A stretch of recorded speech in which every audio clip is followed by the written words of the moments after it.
MGMT5050 has equipped me with a new knowledge about ethics and the professional skills required for my future career. Starting from learning about the teamwork in turmoil case, I have gained the understanding of how to handle group conflicts and the importance of setting a clear objectives, rules, and group norms so that it can operate with more efficiency and cohesiveness. Also, learning from the challenger case, the ethical decision making and addressing the symptoms in group decision making are increasingly becoming more important.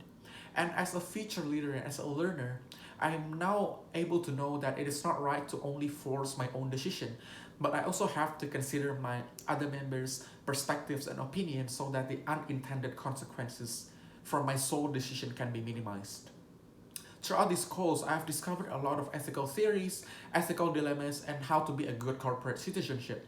For example, the IKEA case have taught me about how to not only to opt for the most convenient options, but I also have to consider the best course of action that can positively influence not just my organization but also the external factors such as the environment, the community, the stakeholders, and the society as well. From this course, I've also discovered some companies who failed to instill ethics into its core operation. For example, the Enron case has really opened my eyes in terms of understanding how I should not only consider short-term interest and profitability, but also the long-term interest for my organization as well. As a leader, I shouldn't be misusing my power as well.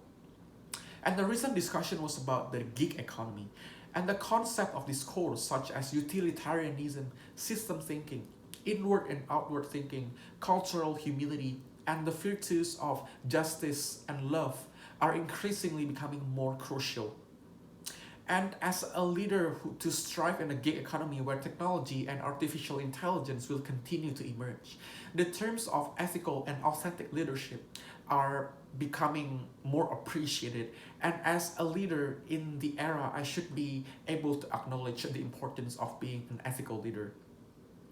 And from SDW, I've also learned about emotional intelligence and learning about values have really opened my eyes in terms of understanding how to react and how to interact with others by understanding their emotions.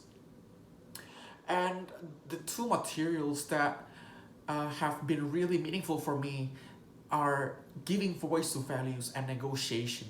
Prior to learning this course, I would often feel reluctant to speak up, and I would often feel scared to offer my best alternatives because I didn't want to be seen as a demanding person. But after learning these two materials, I believe that there is nothing wrong for my personal offer to be heard. And especially when I recognize something is not right or something unethical is happening in my organization, then I should speak up. And reflecting back to my assessment 1 and 2 feedback, it was all about my sentence flow, structure, and proofreading. Probably I was too self-directed at the time and I would often forget the little details from the assessment. From this feedback, it has really shifted my blind area according to the Johari window into my open area as to recognize what sort of improvements are required for me in order to excel future writing and throughout my Master of Commerce degree. Referring back to my letter to self in week 1, I said I would want to be an owner of my own entrepreneurial enterprises. This course has really served me well in terms of understanding that ethics can actually drive organization efficiency and profitability. And as a future leader and as a business owner, I have to realize that ethics is not about an isolated activity, but it is my responsibility to demonstrate it and show a positive influence for everyone.